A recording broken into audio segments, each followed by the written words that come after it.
If you enjoy what you hear here today, please consider supporting me on my Patreon page. Every dollar helps, and you get to see content that you won't see here. Chapter 15. And Those You Fought Beside. Part 1. The land beyond the frozen north. The transition had been incredible. 1 minute, they were deep within the raging blizzard that consumes the vast majority of the frozen north on a day-by-day basis. The snow, ice, and high winds battering against the enchantments desperately holding their convoy of 3 together. The next moment, the severe weather had suddenly given way to blue skies, with Celestia's sun shining through the fluffy white clouds. For a moment, they had thought they'd gotten turned around in the storm and had inadvertently ended back up in the Crystal Empire, where the Crystal Heart's barrier cast the storm aside. This theory was disproved by the terrain far below, where ice and snow still existed, and yet was thinning drastically every mile they traveled. Soon, the ice gave way to bare rock for miles around, culminating in the distant mountain and volcanoes that would be an obvious home for any dragon. With the Crystal Empire, the frozen north, and its frosty mountains left far behind, their journey was rapidly coming to its conclusion within the mountains ahead. They were where the Hive of Queen Draco was nestled, safely away from the rest of the world. No recorded equestrian has ever set hoof out here, Twilight noted, the slight excitement in her voice being all too obvious. We're discovering new lands. Well, technically we're not discovering anything, Scorpion pointed out, since changelings have lived here for such a long time already. Twilight pouted. Please don't ruin the moment, Captain.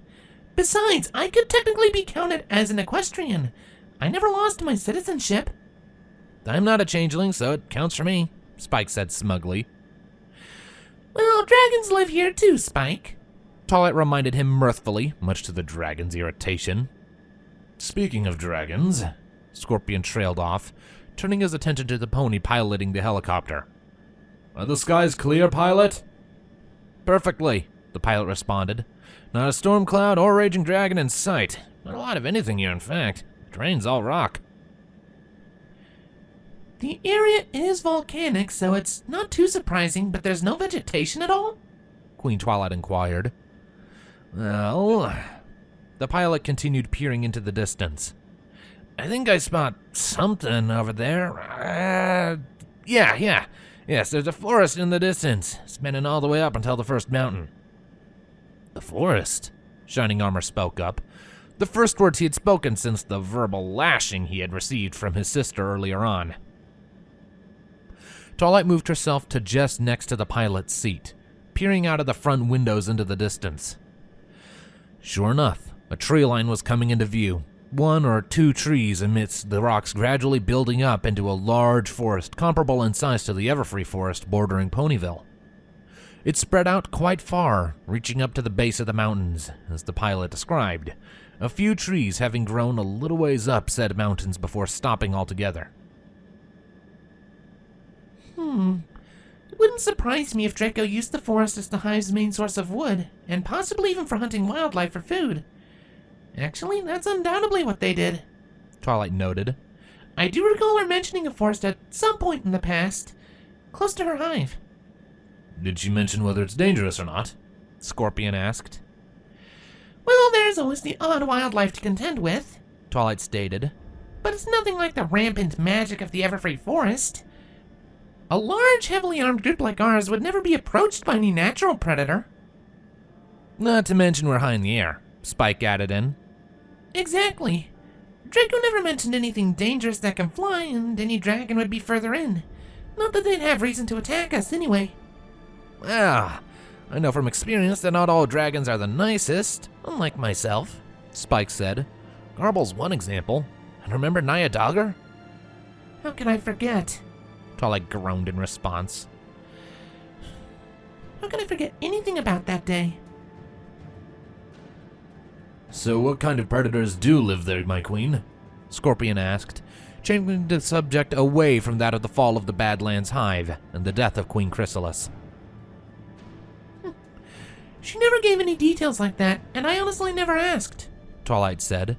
But in her mentions of the forest, she never suggested it was dangerous, so I imagine the usual bears and such. I'm pretty sure we can handle a bear, Spike claimed, flexing jokingly. A bear versus a dragon, such a fair fight. Shining sarcastically commented. Scorpion laughed. Well, if a bear grows wings and is thus able to reach us up here, let me know. Oh, I'm glad Discord isn't here to hear you say that, Spike stated. You take it as a challenge, or just an opportunity to be a pain in the ass. Agreed, Twilight said, shuddering. Remember that time when he claimed sea ponies really like explosions and we didn't believe him? Spike hummed in recollection. Yeah, Applejack still won't look at fish the same way. I don't want to ask, Scorpion deadpanned. Shining Armor smirked. You can add it to the list. Twilight shot her brother a glare, but didn't offer a response. The 3 helicopters continued on course, the occupants within them waiting patiently for their arrival at Queen Draco's hive.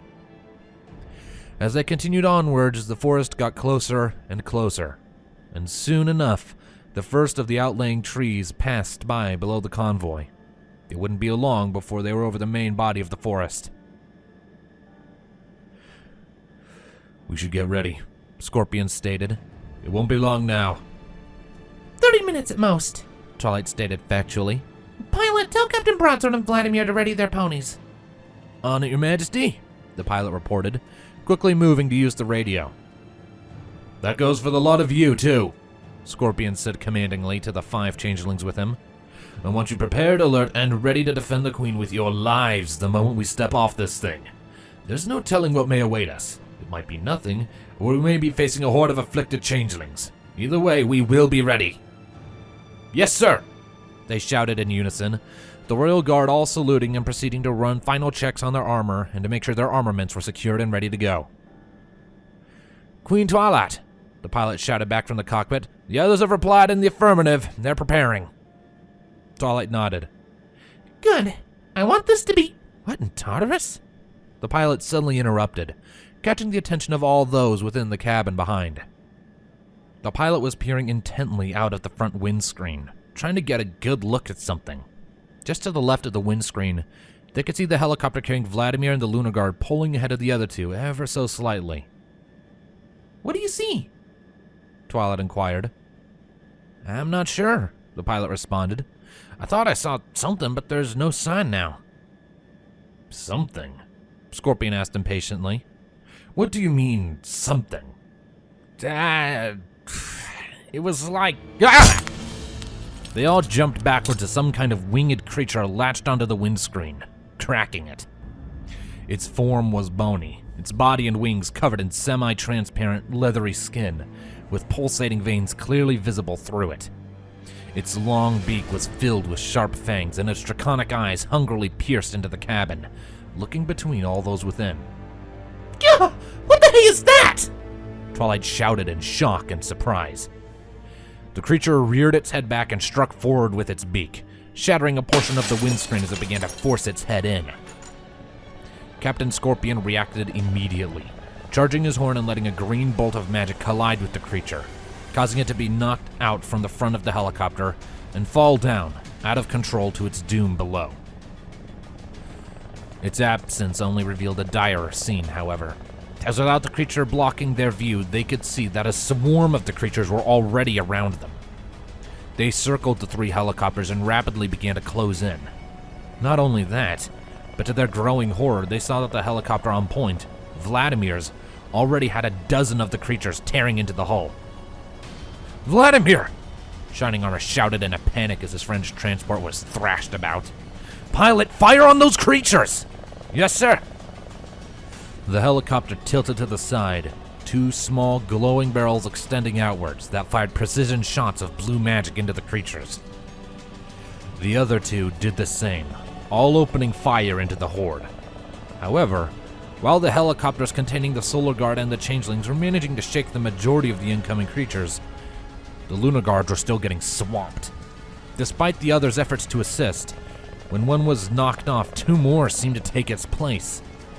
Several of them converged onto the vehicle's 2 weapons, latching onto them and quickly dismantling them into useless shards of scrap and metal, and scattering the magical components within. We have to get out there! Twilight urgently ordered. Twilight, if we open those doors and the creatures get inside, this thing won't survive, Shining Armor stated. I want to help too, but we have to be careful. I agree, Scorpion added his opinion. If we open those doors, we won't be able to help ourselves, let alone the Lunar Guard. Twilight growled. Alright, then I'll teleport outside. I can... Your Majesty, the pilot shouted, pointing at Vladimir's helicopter. Look! Within the stricken machine, Vladimir was knocked to the floor as the whole structure shook violently to one side. Yeah! What was that? Vladimir shouted. Sir, they're getting in! One of his guards replied urgently, pointing towards one of the cabin doors which was being pulled apart. Vladimir drew his blade, striking it forwards into the first creature trying to gain entrance. His sword entered its eye socket, the creature going limp and tumbling out into the open sky as the Thestral retracted his weapon. Vladimir could have sworn he saw a brief green flash from the creature as it fell, but ignored it as he had more pressing concerns. Pilot, what's our status? Weapons are gone, and our internal workings are getting shredded, he responded in panic. The levitation enchantments assisting the rotor are at risk of failing. We're gonna drop like a stone! A scream caught Vladimir's attention, and he was just in time to witness one of his guard being yanked out of the helicopter and out of sight, undoubtedly being torn apart by the swarm who now had a hold of him. We need to set her down, we're not gonna hold!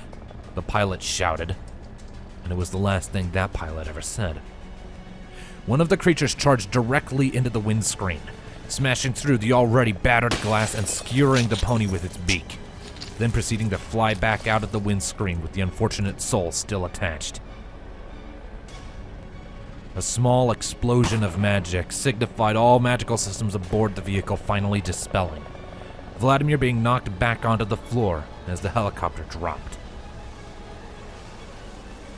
Queen Twilight Sparkle could only watch with wide eyes as the Lunar Guard's transport dropped out of the sky rapidly, the creatures quickly vacating it as it drew close to the forest that was now directly below them. The helicopter smashed into the tops of the trees within an area where they were particularly thick, the machine being torn apart as a red and orange mushroom cloud of fire shot into the sky.